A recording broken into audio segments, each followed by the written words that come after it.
گرامی قدر حاضرین و سامعین، زندگی کے ہر شعبے سے متعلق اللہ کی طرف سے ملنے والی تعلیمات اور ہدایات اور احکامات موجود ہیں۔ یوں سمجھ لیجئے کہ ایک معمولی سے اور چھوٹے سے مسئلے سے متعلق بھی شریعت میں تعلیمات موجود ہیں۔ ایک آدمی اپنی فطری طبعی ضرورت کو پورا کرنے کے لیے بیت الخلاء جاتا ہے۔ اسلام اس کے متعلق بھی تعلیم دیتا ہے کہ بیت الخلاء جو آپ اپنی ضرورت کو پورا کرنے کے لیے جا رہے، اس میں بھی رسول اللہ صلی اللہ علیہ وسلم کی جانب سے تعلیمات ہیں۔ کھانا آپ نے کھانا ہے، آپ کی ضرورت ہے۔ پانی پینا ہے، ضرورت ہے۔ لباس پہننا ہے، ضرورت ہے۔ رہائش اختیار کرنی ہے، ضرورت ہے۔ کھانا پینا، قضائے حاجت، رہائش کے لیے جگہ، یہ وہ کام ہیں جو ایک انسان بھی کرتا ہے اور ایک حیوان بھی ان چیزوں کا محتاج ہے۔ ایک حیوان بھی کھانے پینے کا اور اپنی رہنے کے لیے جگہ کا محتاج وہ بھی ہے، ایک انسان بھی محتاج ہے۔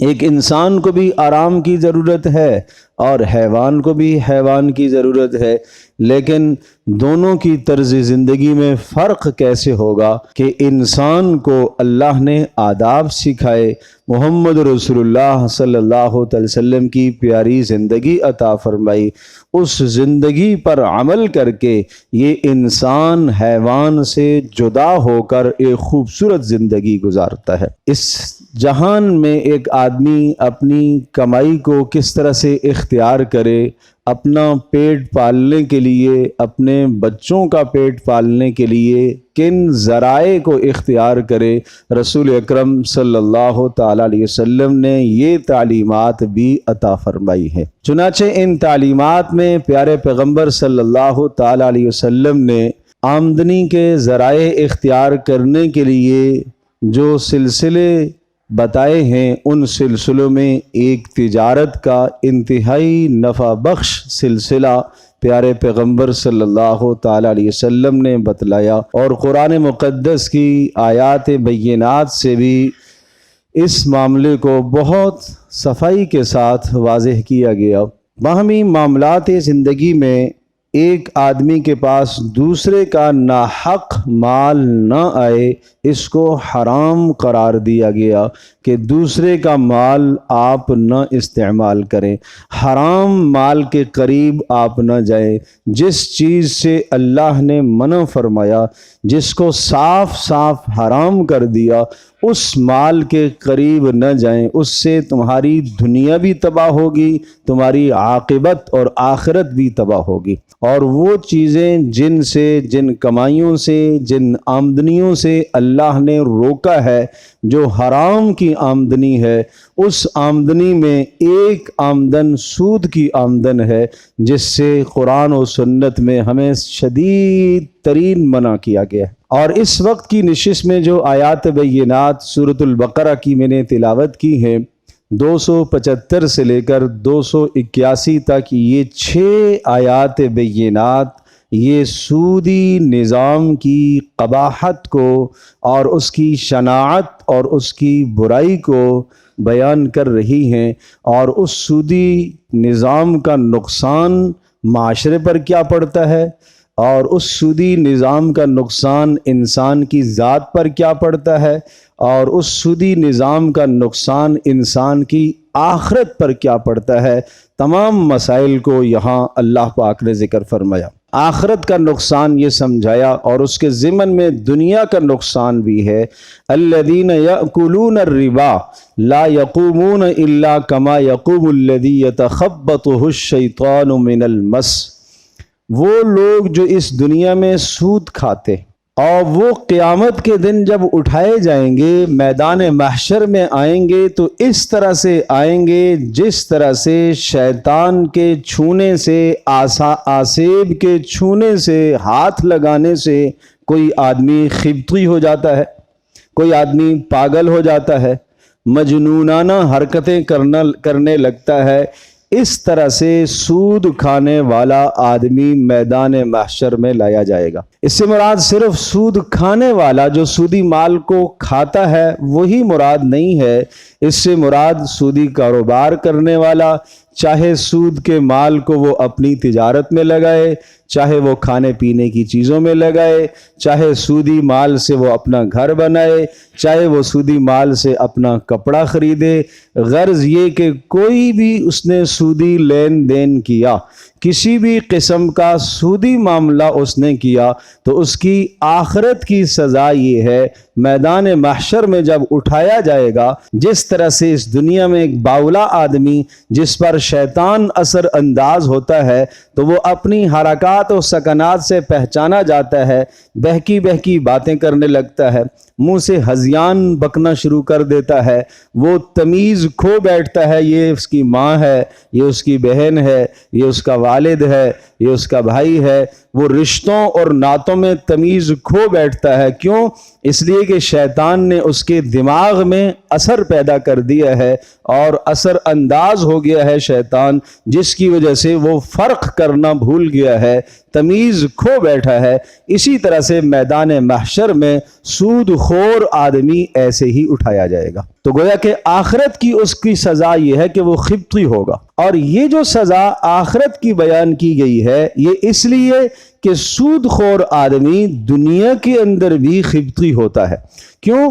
اس لیے کہ اس کا مطمح نظر اور اس کا مقصود ہمیشہ مال ہوتا ہے، مال کو بڑھانے کی خاطر وہ نہ کسی غریب کی ہمدردی اس کے دل میں ہے، نہ کسی رشتہ دار کی ہمدردی دل میں ہے، اور نہ کسی حاجت مند پر وہ رحم کھاتا ہے، اسے بس سود کے ذریعے سے اپنے مال کو بڑھانا ہے، اپنے مال میں بڑھوتری پیدا کرنے کی ہر وقت اس کو دھن سوار رہتی ہے، اسے جنون سوار رہتا ہے، گویا کہ وہ مجنون اور پاگل ہوتا پھرتا ہے، اس اپنے مقصد کے لیے اپنا سب کچھ داؤ پر لگاتا ہے، اپنے رشتے ناتوں کو بھی کھو بیٹھتا ہے، معاشرے کے اندر ایک بہترین انسان کا جو کردار ہونا چاہیے اس کردار سے وہ محروم ہو جاتا ہے۔ غرض یہ کہ جس طرح سے ایک شیطان کا اثر اور شیطان کا اثر انداز ہوا شخص تمیز کھو بیٹھتا ہے، اسی طرح سے سود خور آدمی بھی اس دنیا میں تمیز کھو بیٹھتا ہے، جس کے ذریعے میں وہ خبطی اور اس کی دماغ پر مجنونانہ کیفیات، اس کی حرکتیں اس قسم کی اور اس کے اعمال اس قسم کے ہونا شروع ہو جاتے ہیں، گو کہ دیکھنے میں اس کا مال بڑھتا ہوا نظر آتا ہے لیکن حقیقت میں وہ تباہی کے دہانے کی طرف جا رہا ہوتا ہے۔ اس لیے ارشاد فرمایا یہ سزا ہم نے اس لیے دی ہے، انما البیع مثل الربا، یہ ظالم یہ کہنے لگا کہ سود اور خرید فروخت دونوں ایک ہی طرح کے ہیں، خرید فروخت کے ذریعے سے بھی نفع کمانا ہے، چاہے میں نفع کسی تجارت میں مال لگا کر کماؤں یا میں نفع کسی بینک کے ذریعے سے کماؤں، بات تو ایک ہی ہے۔ گویا کہ وہ سود کو حرام جو قرار دیا گیا ہے اس کی حرمت پر قرآن و حدیث گواہ ہے، اور قرآن و حدیث میں بے شمار نصوص موجود ہیں، لیکن اس کے باوجود بھی چونکہ خبطی ہو گیا ہے اور اس کے دماغ میں اور اس کی سوچوں میں شیطان نے اثر پیدا کر دیا ہے، جس کے نتیجے میں اس کو خرید فروخت میں اور سود میں فرق نظر نہیں آتا، اور وہ اس فرق کرنے سے قاصر ہے۔ جو تمیز کرنے کی صلاحیت تھی، جو اچھائی اور برائی میں فرق کرنے کی صلاحیت تھی، وہ صلاحیت کھو بیٹھا ہے۔ اس لیے یہ کہتا ہے انما البیع مثل الربا، کہ خرید فروخت بھی تو ربا کی طرح ہے، لہذا سود کے جواز کی وہ دلیلیں پیش کرتا ہے۔ کہا کہ نہیں غلط خیال ہے تمہارا، احل اللہ البیع وحرم الربا، اس مالک و خالق جو احکم الحاکمین ہے، جو کائنات کا بنانے والا اور پیدا کرنے والا ہے، اس نے ان دونوں میں بڑا فرق رکھا ہے۔ کیا فرق رکھا ہے؟ احل اللہ البیع، اس اللہ پاک نے خرید فروخت اور تجارت کو حلال قرار دیا ہے، اور اس اللہ نے سود کو حرام قرار دیا ہے۔ جب اللہ نے سود کو حرام قرار دیا تو تمہیں اس کی علت تمہیں اس کا سبب اور تمہیں اس کی لوجت تلاش کرنے کی ضرورت ہی نہیں ہے۔ کیوں؟ حرام کس نے قرار دیا؟ اللہ نے۔ ہم کس کے حکم کے پابند ہیں؟ اللہ کے حکم کے پابند ہیں۔ اے اللہ تو نے کیوں حرام قرار دیا؟ اللہ تبارک تعالی سے ہم کیوں کا سوال نہیں پوچھ سکتے۔ اللہ نے حکمت بتا دی تو اچھی بات، نہیں بتا دی ہم اس حکم کو ماننے کے پابند ہیں۔ ہم اللہ کے ہر حکم کو ماننے کے پابند ہیں، چاہے اس کی حکمت، چاہے اس کی علت، چاہے اس کا سبب ہمیں سمجھ میں آئے یا نہ آئے، ہم اللہ کے حکم کو ماننے کے پابند ہیں۔ ہمیں اس بات کا مکلف کیا گیا ہے، ہم اللہ کے بندے ہیں۔ بندہ بندہ ہوتا ہے، بندہ بندگی کیا کرتا ہے۔ ایک شخص کو آپ نے ملازم رکھا ہے، اور ملازم کا کیا کام ہے؟ آپ کے دفتر میں روزانہ وہ صبح 8 بجے آئے گا اور شام 4 یا 5 بجے وہ چھٹی کرے گا۔ کیا کام ہے بھائی آپ کا؟ آپ کا کام ہے اس الماری سے فائلیں نکال کر صاحب کے میز پر آپ نے رکھنی ہے، اور شام کو آپ نے واپس رکھ دینی۔ یہ روزانہ یہی کام کر رہا ہے، روزانہ اس کا یہی مشغلہ ہے۔ ایک دن بھی صاحب نے فائل کھول کر نہیں دیکھی۔ ایک دن اگر وہ اس سے پوچھ لے، صاحب سے پوچھ لیتا ہے کہ صاحب فائلیں تو آپ روزانہ مجھ سے رکھواتے ہیں، آپ تو ایک دن بھی اسے کھول کر بھی نہیں دیکھتے، تو کیا کہا جائے گا؟ بھائی آپ کو اس چیز کی تنخواہ جو دی جا رہی ہے، آپ جو ملازم ہیں، اگر کوئی غلام ہے، غلامی کی زندگی ہے، تو آپ تو غلام ہیں، آپ کو پوچھنے کا حق نہیں ہے، آپ کو ماننا ہے، جو حکم دیا جا رہا اس کو پورا کرنا ہے۔ ایک بندہ جب بندے سے اس بات کا تقاضا کر رہا ہے کہ جو بات میں کہہ رہا ہوں اسے آپ مانیں، تو اللہ پاک احکم الحاکمین ہے، قادر مطلق ہے، اور وہ حی قیوم ہے، وہ ہم سب کا خالق و مالک اور کائنات کا پوری کا خالق و مالک ہے۔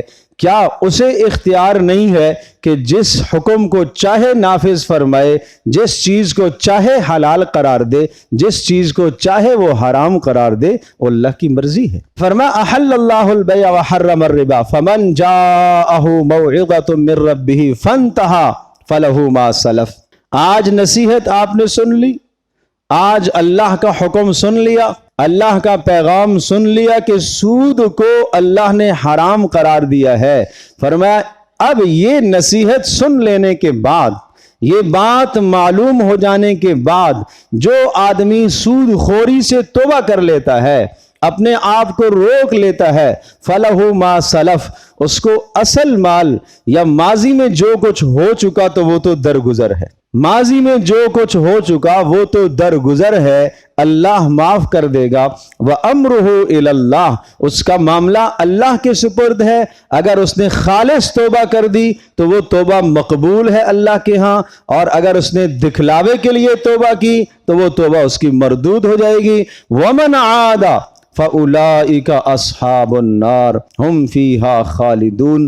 فرمایا اس نصیحت کے سننے کے بعد، یہ اللہ کا پیغام جب آپ نے سن لیا کہ سود حرام ہے، سود گناہ کبیرہ ہے، سود معاشرے میں تباہی کو پیدا کرتا ہے، سود اللہ اور اس کے رسول کے ساتھ صاف صاف اعلان جنگ ہے، جب یہ بات سن لی، اس کے بعد بھی اگر کوئی آدمی سود خوری کو اختیار کرتا ہے، فَأُولَئِكَ أَصْحَابُ النَّارِ، یہ تو سیدھا دوزخی ہے، یہ جہنم میں جائے گا، ہم فیہا خالدون۔ اور اگر سود کو حلال کرنے کی سوچتا رہا اور اس پر دلائل دیتا رہا، دلائل قائم کرتا رہا، تو یہ ہمیشہ ہمیشہ دوزخ میں جلے گا۔ یمحق اللہ الربا ویربی الصدقات، بہت بڑا فرق ہے، اس لیے کہ سود خور جو سود کھاتا ہے، سودی معاملات کرتا ہے، وہ بغیر کسی نفع کے، وہ بغیر کسی مشقت کے اپنے پاس مال جمع کرنے کی سوچتا ہے اور اس کا یہ فلسفہ ہوتا ہے کہ میں روز بروز ترقی کروں، میں مالدار سے مالدار ہوتا چلا جاؤں، معاشرے میں تباہی پیدا ہو، معاشرے میں لوگوں کے گھروں میں کھانا نہ ہو، معاشرے میں لوگ بھوکے ہوں، بل بلا رہے ہوں، جس کے ساتھ اس نے سودی معاملہ کیا ہے اس کو بر وقت وہ سود کا پیسہ چاہیے، چاہے اس کے گھر میں فاقے ہوں، چاہے اس کی عزت رل جائے، چاہے اس کی عزت داؤ پر لگ جائے، چاہے اس کا خاندان داؤ پر لگ جائے، اسے کیا چاہیے؟ اسے سود کا پیسہ چاہیے۔ تو اس لیے فرمایا یمحق اللہ الربا، ایسے شخص کو سمجھنا چاہیے کہ اللہ تبارک و تعالیٰ اس سود کو مٹائے گا، اللہ اس سود کو تباہ کرے گا، اور یہ سود کے ذریعے سے جو آپ کی کمائی ہوئی رقم ہے اور آمدنی ہے اس میں اللہ کوئی خیر نہیں ڈالتا۔ یہ سارے اس سود کے ذریعے سے دنیا میں آرام اور سکون حاصل کرنے کے سارے اسباب آپ نے جمع کر لیے، بہترین عالی شان گھر بھی آپ نے بنا لیا اور بہترین ضروریات کا سامان بھی اس شخص نے اپنے گھر کے اندر مہیا کر دیا۔ یوں سمجھ لیجئے کہ آرام اور سکون کے سارے اسباب اس نے جمع کر لیے، لیکن آرام اور سکون وہ سود سے نہیں آئے گا، وہ پیسوں سے نہیں ملتا کہ بازار سے آرام خرید کے لے آئے، سکون خرید کر لے آئے، چین خرید کر لے آئے، اطمینان قلبی خرید کر لے آئے، یہ ہمیشہ پریشان سے پریشان ہوتا چلا جائے گا۔ یہ اللہ کا فیصلہ ہے۔ دیکھنے میں تمہیں آج اس میں اضافہ نظر آ رہا ہے، دیکھنے میں تمہیں بڑھوتری نظر آ رہی ہے۔ وَيُرْبِ الصَّدَقَاتِ، اور اللہ صدقوں کو بڑھاتا ہے۔ دونوں کا تقابل کرایا، ایک سودی آدمی ہے وہ بغیر کسی عوض کے اپنے مال کو بڑھانا چاہتا ہے، صرف اپنی غرض ہے، اور ایک صدقہ دینے والا مسلمان ہے، دوسرے کو پیسہ دے رہا ہے، صدقے کا پیسہ، یہ کیا کر رہا ہے؟ یہ بغیر کسی عوض کے دوسرے کی ترقی چاہتا ہے۔ سود خور بغیر کسی عوض اور مقابلے کے اپنی صرف ترقی چاہتا ہے، اپنی ذات کو آگے لے جانا چاہتا ہے، اور مسلمان کا معاشرہ، اسلامی معاشرہ، وہ صدقات کے ذریعے سے دوسروں کی مدد کرنا اور دوسروں کی ترقی چاہنا اور معاشرے کے اندر سے غربت کو ختم کرنا، یہ اسلام کا ایک بنیادی کردار ہے۔ فرمایا واللہ لا يحب کل کفار اثیم، اس قسم کے انکاری کو جس کو اللہ تبارک تعالیٰ کی طرف سے نصیحت مل گئی کہ سود حرام ہے، پھر بھی اسے حلال کرنے کی کوشش کرے، پھر بھی اسی نظام کو بہتر سمجھنے کی کوشش کرے، پھر بھی اسی نظام کو اپنے ماحول اور اپنے ملک کی مجبوری سمجھنے کی کوشش کرے، ایسے شخص کو اللہ بالکل پسند نہیں کرتا۔ میرے عزیز دوستو اور بزرگوں، جب اللہ کے یہاں پسند نہیں ہے تو کس کی پسند چاہتا ہے؟ کس کا محبوب بننا چاہتا ہے؟ یہود و نصارہ کا؟ اللہ اور اس کے رسول کے نزدیک تو یہ آدمی پسند نہیں ہے۔ کس کے نزدیک محبوب بننا چاہتا ہے؟ اپنا محبوب بننا چاہتا ہے، اپنے خاندان کا محبوب بننا چاہتا ہے۔ محبتوں کے فیصلے، نفرتوں کے فیصلے اللہ کی طرف سے ہوتے ہیں۔ یہ طے شدہ بات ہے کہ سود کا مال جو اس نے اپنے خاندان کو کھلایا ہے، اپنے کنبے کو کھلایا ہے، اپنی نسل کو جو اس نے پالا ہے سود کے مال پر، یہ طے شدہ فیصلہ ہے کہ اس نسل کے دل میں اللہ اس کی نفرت کو ڈالے گا۔ اور جس نے حلال آمدنی سے اپنے بچوں کو پالا ہے، فقر و فاقے کیے ہے، تنگ دستی کی زندگی گزاری ہے، غربت کی زندگی گزاری ہے، اپنے بچوں کی، اپنی نسلوں کی ہر خواہش کو وہ پورا نہیں کر سکا، جتنی اس کی استطاعت تھی اس نے اپنی حیثیت کے مطابق، استطاعت کے مطابق اپنے بچوں کی ضروریات کو پورا کیا، وہ خواہشات کے پیچھے نہیں پڑا۔ اللہ تبارک تعالیٰ اس کی اولادوں کو اس کے بڑھاپے کے وقت اس کا خادم بنائے گا اور یہ ماں باپ کی خدمت میں پیش رہیں گے۔ کیوں؟ اللہ محبت ڈالتا ہے، اللہ محبت ڈالتا ہے۔ محبتوں کے فیصلے اور نفرتوں کے فیصلے تو اللہ کی طرف سے ہیں۔ اور پھر ارشاد فرمایا یا ایھا الذین آمنوا اتقوا اللہ۔ اور بڑی عجیب بات ہے، اسلامی احکام جہاں آتے ہیں وہاں ایسا نہیں ہے کہ زوردار صرف حکم سنایا جائے، نہیں، آخرت کا تصور دیا جاتا ہے، اللہ کے عذاب سے ڈرایا جاتا ہے۔ دنیا کے جتنے بھی قوانین ہیں اور دنیا کی جتنی بھی سلطنتیں اور حکومتیں قانون کو بیان کرتی ہیں، وہ صرف قانون کو بیان کرتی ہیں، اس قانون پر لانے کے لیے ان کے پاس کوئی نصیحت نہیں ہوتی۔ قرآن قانون پر لانے کے لیے نصیحت کرتا ہے۔ کیا نصیحت ہے؟